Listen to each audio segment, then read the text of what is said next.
In a bleak future, loneliness is no longer just an emotional burden. It's a crime. Society has made romantic relationships mandatory. Being single means you're sent to a remote hotel and given 45 days to find a partner. Fail, and you're transformed into an animal of your choice. The film opens with a woman driving down a quiet country road. She stops in a field and calmly shoots a donkey. No explanation, just a glimpse into the cold, unforgiving world we're about to enter. Our main character, David, is an architect whose wife has just left him. Because he's now single, he's sent to the hotel, accompanied by his dog Bob. But Bob isn't just a pet. He used to be David's brother, another person who failed to find love.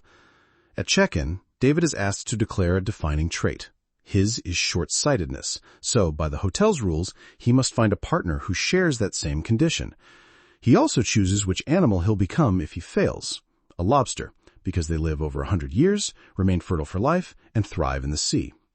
The hotel manager approves. She says too many people choose to become dogs, and that's causing a problem for the ecosystem. Then comes the first rule, no self-pleasure. To enforce it, David's hand is cuffed by a maid before he's sent to his room.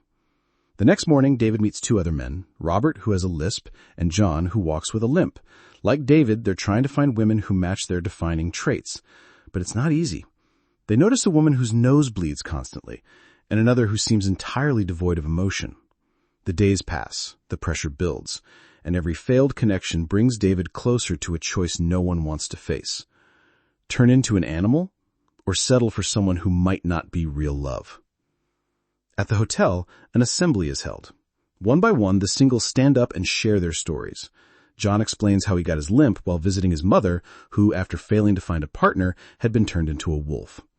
His own wife is dead. He's here because there's nowhere else to go. Others revealed their pasts, too. Quiet desperation fills the room.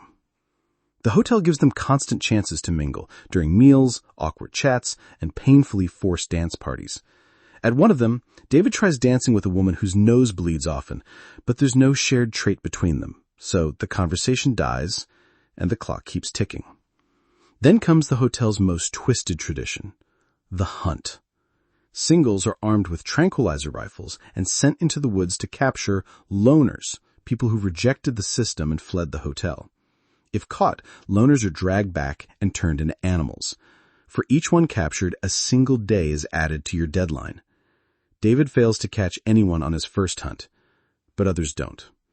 The hotel's most feared guest, the heartless woman, takes down 10 by herself, efficient and remorseless. The hotel enforces intimacy through disturbing rituals. Every night, the maid arouses the male guests to increase desperation. One man, Robert, is caught pleasuring himself, and as punishment, his hand is burned in a toaster. Meanwhile, David talks with a woman obsessed with butter biscuits. She's desperate, offers herself to him, but David feels nothing. Later, she confesses she plans to jump out of her window if she doesn't find someone in time. That night, she does. She throws herself from her room. As she lies broken and crying, the heartless woman watches and does nothing. Time is running out. With only a week left, David takes a risk. He approaches the heartless woman and pretends to be just like her, cold, emotionless. She's intrigued. Finally, someone like her. They begin spending time together. David keeps up the act. In the hot tub, she fakes drowning to test him. He doesn't move, doesn't flinch. She's convinced. They're declared a couple and moved into a double room. Now they're allowed privileges reserved only for partners. Meals together, shared activities, the illusion of happiness.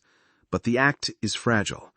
During intimacy, the woman catches a glimpse of emotion in David's face. She becomes suspicious. One morning, to test him, she kills his dog, David's brother. She kicks him to death in the middle of the room. David tries to hide it, says it doesn't bother him, but later she finds him crying in the bathroom. When the heartless woman realizes David isn't truly like her, she tries to drag him through the hotel hallways, to turn him in for lying. But before she can, David pulls a tranquilizer gun and shoots her. The hotel maid witnesses it and silently agrees to keep his secret. At first, David imagines getting revenge by beating her like she did to his brother, but instead he chooses something more permanent. With the maid's help, he drags the unconscious woman to the transformation chamber. What animal she becomes is never revealed, but she's never seen again. David escapes the hotel for good and flees into the forest. There he finds the Loners, a group of outcasts living off-grid, led by a cold, commanding woman. But if David thought he was finally free, he was wrong. This group enforces the opposite rule. No romantic or sexual relationships allowed. Anyone who flirts, touches, or falls in love is punished. He's told that just days ago, 2 people had their lips sliced off for flirting. Despite the brutal rules, David joins them. Among the group is a quiet, black-haired woman who's also short-sighted, just like David. They recognize this in each other instantly, but all they can do is exchange careful glances. Even speaking too warmly could get them hurt. Later, during a hotel hunt, one of the singles, Robert, manages to track down David. Desperate, David claims they're best friends, but Robert only has 2 days left to find a partner, and he's not risking them. He raises his weapon, and the black-haired girl strikes him from behind, saving David's life. Meanwhile, it's revealed the hotel maid has been secretly meeting the loner leader during the hunts. She's trapped in a hollow marriage and fears becoming a guest herself. So now, she's helping the loners plan something big, an attack on the hotel. Once a month, 2 loners pose as couples to enter the city and gather supplies. This time, the leader sends David and the black-haired girl. In a shopping mall, a police officer notices David walking alone and demands his marriage certificate. He's moments from being arrested, but the girl steps in just in time, pretending to be his wife. Their connection deepens. Later, the plan goes into motion. With the maid's help, the loners sneak into the hotel. They capture the manager and her husband, then force him to choose, kill his wife or die himself. Without hesitation, the man pulls the trigger. But the gun is empty. It was a test. The goal wasn't death, it was exposure. The loners wanted to prove that even the hotel's most loyal couple had no real love between them. At the same time, David visits John and the nosebleed girl. He quietly tells her the truth. John lied about his nosebleed. He faked it all just to become a couple. Their mission complete, the loners retreat to the woods. That night, the maid officially joins their group. In the days that follow, David and the black-haired girl grow closer in secret. They dream of escaping together, of finally living freely as a real couple. She writes everything in her journal, every moment, every feeling, every plan. But the leader finds it, and now their love isn't just forbidden, it's dangerous. The loner leader reads the journal, and though she doesn't confront them directly, she's furious. Days later, she takes the black-haired girl into the city under the pretense of helping her. She says she's arranged for surgery to correct her short-sightedness. But instead, the girl wakes up completely blind. Back in the woods, the truth comes out. The girl realizes what's happened and lashes out in desperation.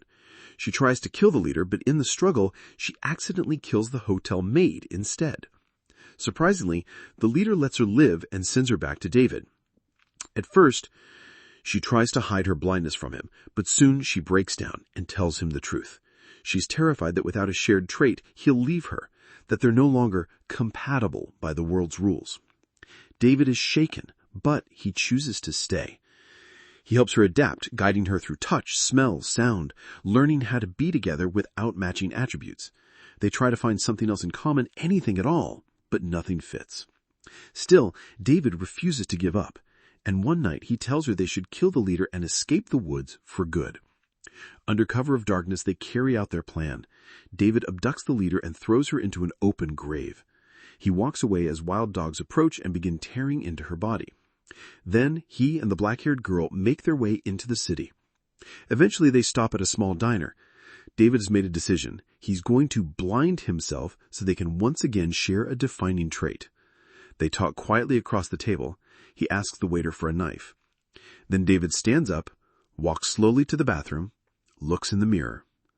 The camera holds on her face, waiting and waiting. But he doesn't return. The screen cuts to black. We never find out what he chose. Thank you for watching. Subscribe and like for more videos like this.